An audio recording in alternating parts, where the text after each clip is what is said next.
Toute l'actualité Barça de ce mardi 8 février. Les amis, salut à tous, j'espère que vous êtes en forme où que vous soyez. Bienvenue comme d'habitude à la maison dans mon petit bureau pour ce point média module spécial FC Barcelone avec un boost d'énergie. Après la victoire face à l'Atlético Madrid, la formation de Xavi se remet à rêver avec des incarnants très forts, comme notamment Adama Traoré. On va ouvrir cette presse catalane et on va voir cela ensemble. Juste avant, je voulais vous passer un grand merci. Bien évidemment, hier on s'est retrouvés pour la première sur Twitch du Ruiz Club, c'était hier en direct à 12h30, comme dorénavant tous les lundis, avec Mademoiselle Aurore Thibault, avec Pablo Polo de Marca, avec Albert Masnou de Sport. On s'est régalé, 2 heures d'information et grâce à vous, nous étions plus de 4000 hier. Plus de 4000. Si vous voulez revoir ça, c'est sur YouTube et sur Facebook, d'ores et déjà disponible. Prenez rendez-vous pour lundi prochain. Abonnez-vous à la chaîne sur Twitch, c'est gratuit, je vous le rappelle. On se retrouve également ce soir, 19h, Brut Live, là aussi pour parler ballon, 1 heure en libre antenne, ici même dans mon petit bureau. Vous connaissez maintenant, vous téléchargez l'application dans l'App Store. C'est gratuit, bientôt sur Android. Et on se retrouve en direct en mode visioconférence ce soir à 19h. Voici cette presse catalane. Poderio, le pouvoir, la puissance qui revient, incarné bien évidemment par Adama Traoré, qui était titulaire sur le flanc droit de cette attaque. On pouvait attendre éventuellement Dembélé. Non, Xavi a choisi le petit nouveau, l'international espagnol arrivé de Wolverhampton, qui a fait ses preuves. On va y revenir, vous allez voir les papiers en page intérieure. Et puis ce subidon à la une de Sport, subir, c'est monter, c'est le coup de booster envoyé. Victoire donc 4-2 face à l'Atlético Madrid, avec des incarnants forts, les classiques comme Alba ou encore comme Alves de retour, la jeunesse de Gavi, les nouveaux comme Araujo qui portent ce nouveau Barça. C'est la combinaison aujourd'hui de Xavi. Sont-ils capables de tout ? C'est ce qu'on nous dit en page intérieure. Voilà, le titre est ici. Se ven capaces de todo. Ils se voient, eux, oui, capables de tout. Des sourires de partout. Le public, le Camp Nou qui vibrait. Cette victoire face à El Cholo Simeone, on veut de nouveau y croire. Attention, 15 jours se présentent maintenant décisifs très certainement. Les 15 jours sont ici.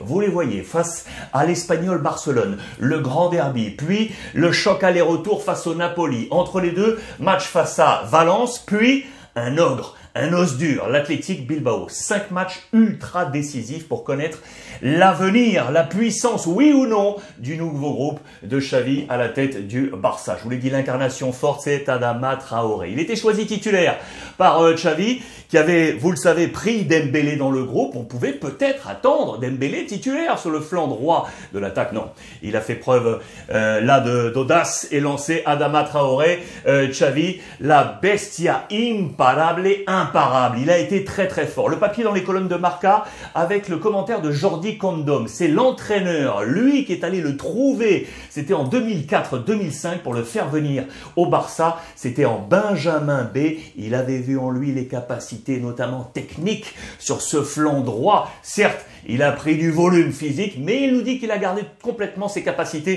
physiques. C'est un joueur très important dans le système de Xavi. Pourquoi? Parce que vous le savez, il veut des hommes de couloir qui ouvrent le champ. C'est exactement ce qu'il a fait dans le match face à l'Atlético Madrid, dans les colonnes de Sport.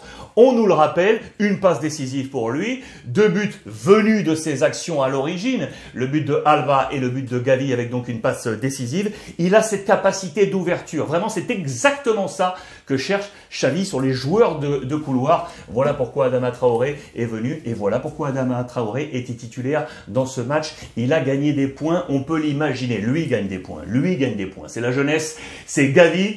Xavi le veut absolument dans les plans du futur. On est en discussion contractuelle. Son contrat qui court jusqu'en 2023. Attention, il y a des discussions. On le veut jusqu'en 2027. Normalement, il ne devrait pas y avoir de problème. Il est l'un des choix de Xavi pour le futur du Barça. Le petit Gavi, continuidad attendu du côté du FC Barcelone. Interrogation pour les prochains matchs. Quid de la défense centrale? Vous le savez, ils sont tombés comme des mouches. Les 2 Français, l'Anglais et Umtiti toujours absents. Et puis Eric Garcia était tombé lui aussi, 3 défenseurs centraux qui étaient restés à l'infirmerie. Il est de retour, le père Eric Garcia. On l'attend de pied ferme.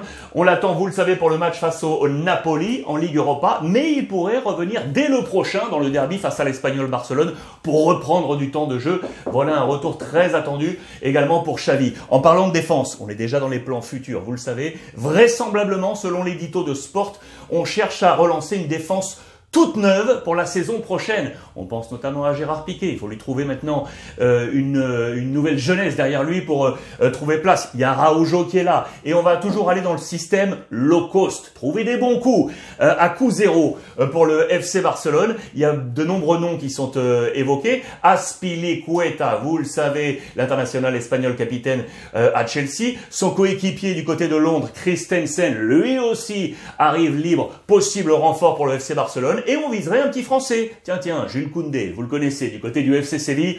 Il serait sur les tablettes du FC Barcelone, très attendu. Ce qui est sûr, c'est que Xavi est en plein boost, vous l'aurez compris. Regardez dans la double page, côté Marca, je vous ai ajouté les écussons pour que vous ayez un peu plus ce relief. Voici les 3 entraîneurs qui marquent la meilleure cadence en ce moment. C'est Quique Sánchez Flores qui est arrivé du côté de Getafe, l'ami Francisco Paco du côté de Elche et Xavi au FC Barcelone. 3 nouveaux qui ont pris le banc il y a peu et 3 hommes qui ont réussi à upgrader chacun de leurs clubs et notamment Getafe qui est revenu dans les positions européennes, très intéressant. Et donc Xavi qui est là dans cette opération Subidon. Ses chiffres à date sont meilleurs que ceux de Ronald Koeman. Voici, c'était détaillé dans les colonnes de Marca. Vous allez me dire, c'était pas trop difficile, mais ça y est, c'est toujours un chiffre et il est passé au-dessus pour s'inscrire maintenant dans cette longévité, on l'espère pour lui, du côté du FC Barcelone, dans cette construction. D'ailleurs, un petit détail, vous saviez que après l'éviction de Koeman, c'est lui, Sergi Barjuan, qui avait pris la place intérimaire, qui était monté de l'équipe B.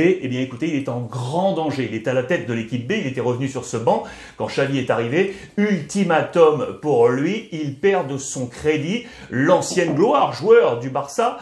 Attention parce que regardez, 6 points seulement sur les 30 derniers possibles. 6 sur 30. Il faut dire, vous le savez, que Xavi prend souvent des joueurs du Barça B pour les faire monter et non des moindres. Nico, Gavi, Abdé ou encore Jutgla qui à chaque fois sont venus logiquement à manquer dans les plans de Sergi. En attendant, l'ultimatum pour lui, danger sur le banc du Barça B. On fait un peu de recul, juste pour vous montrer ça parce que c'était dans les colonnes également et c'est un titre d'information. Ça fait 6 mois. Ça fait 6 mois que Messi a quitté le FC Barcelone pour rejoindre le Paris Saint-Germain. On fait un petit bilan de ces 6 mois. Comment on a appris à vivre sans Messi du côté du FC Barcelone et notamment sur le plan économique. C'était un gain énorme, vous le savez, avec les maillots, avec tout le merchandising qu'on avait autour de Lionel Messi. D'ailleurs, sachez que la Ligue de football espagnole surveille de très près les comptes et l'économie du FC Barcelone avec Tebas face à Laporta. Ça a toujours été une petite guéguerre à distance entre les deux hommes. On adore ça. En parlant d'économie,